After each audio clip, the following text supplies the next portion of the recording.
Skyward by Brandon Sanderson, Part 1, Chapter 3. I sought refuge in those silent caverns. I didn't dare to go back to my mother and grandmother.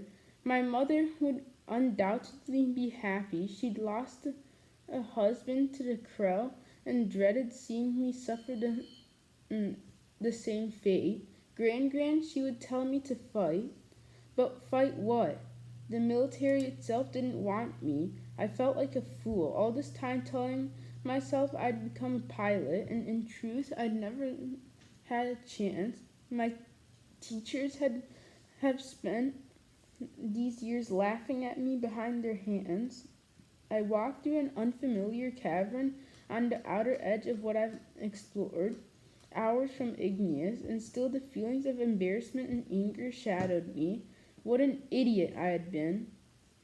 I reached the edge of a subterranean cliff, knelt, activating my father's light line by tapping 2 fingers against my palm, an action the bracelet would sense. It glowed more brightly. Gran said we'd brought these with us to detritus, that they were pieces of equipment used by explorers and warriors of the old human space fleet.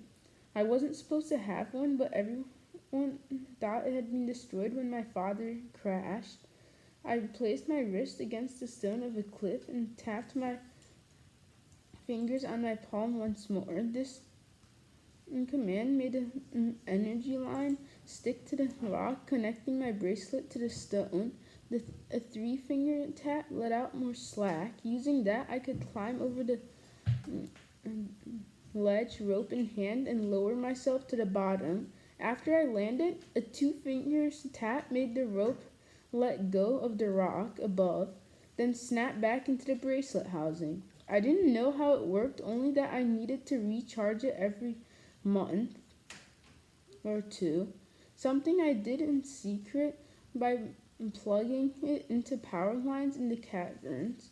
I crept into a cavern filled with curdy mushrooms. They tasted foul, but they were edible, and rats loved them. This would be prime hunting ground.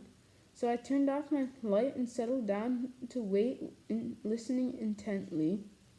I had never feared the darkness. It reminded me of the exercise Gran taught, where I floated up toward the singing stars. You couldn't fear the dark if you were a fighter, and I was a fighter.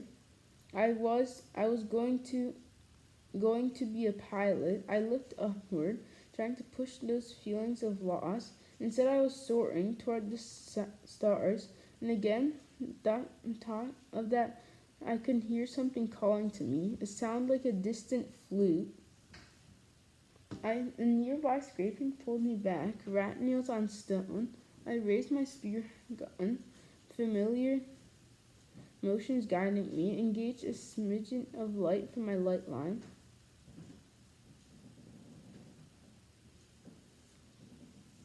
Usually exploring kept my mind off problems. Remember that your dreams just have been stolen. I felt like in those first days following my father's death, when every moment, every object, every word reminded me of him, and of sudden hole inside me. I sighed, then attached one end of my light line to the spear and commanded it to the stick and to the next thing it touched. I took aim at the top of another cliff and fired, sticking the weightless glowing rope in place. I climbed up, my spear gun rattling in the straps on my back.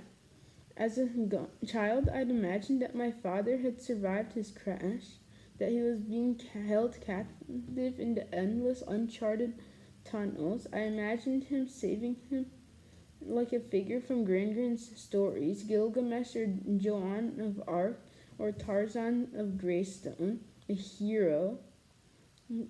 The cavern trembled softly as if in outrage, and dust fell from the ceiling.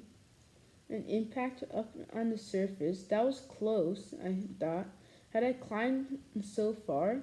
I took my book of hand-drawn maps. I had been out here for quite a while by now, hours at least. I'd taken a nap a few caverns back. I checked the clock on my light line. Night had come and gone, and it was already approaching noon on the day of the test, which would happen in the evening. I probably should have headed back. Mom and Gran would be worried if I didn't show up at the test. Another impact rocked the caverns with this much debris. Climbing to the surface was definitely stupid. I didn't care. I was in a reckless mood. I felt, almost heard, something driving me forward. I kept climbing until I finally reached a crack in the ceiling.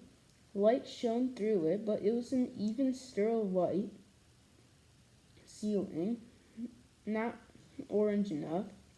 Cool, dry air blew in also, which was a good sign. The surface, I looked up and saw the sky again. It never failed to take my breath away. A distant skylight shone on the section of the land.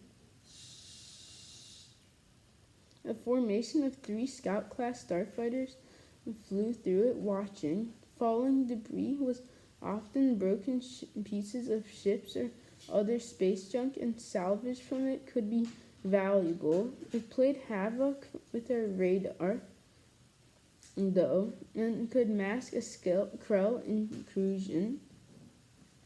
I stood in the blue-gray dust and let the awe of my sky wash over me.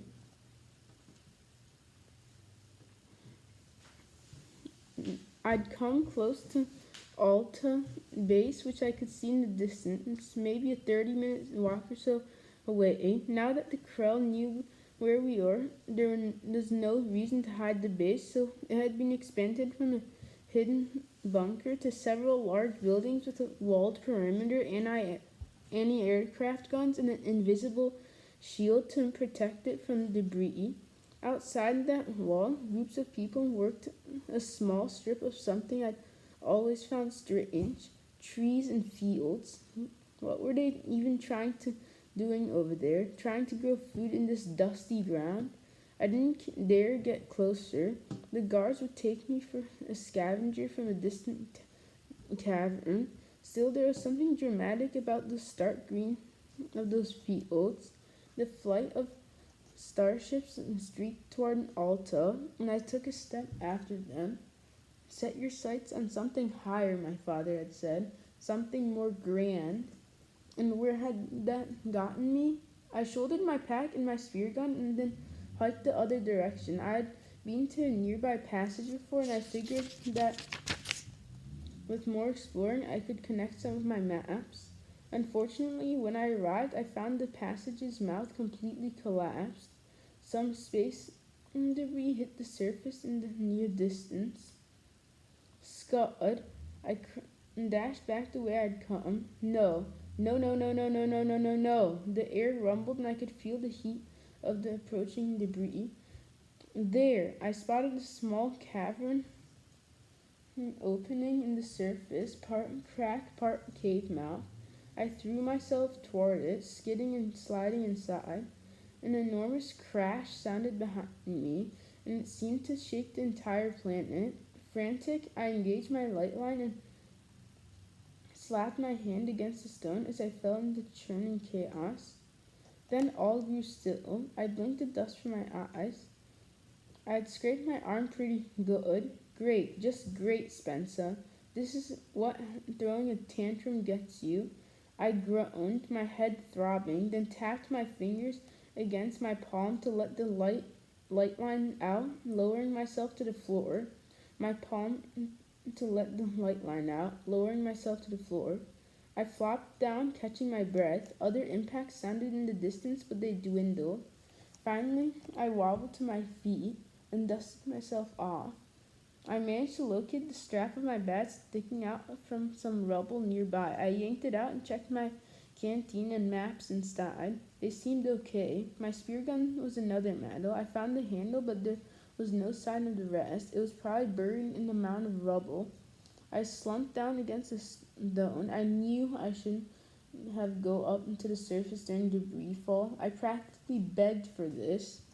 A scrabbling sound came from nearby. A rat? I raised the handle of my gun immediately, then felt doubtfully stupid. Still, I forced myself to my feet and slung the back over my shoulder and increased the light of my bracelet. A shadow ducked with it. I followed it, limping only a little. I raised my bracelet in the air, illuminating the cavern. My light reflected off something ahead. Metal? Maybe one of the water pipes? I walked toward it, and it took my brain a moment to realize what I was seeing. There, nestled into the corner of the cavern, surrounded by rubble, was a ship.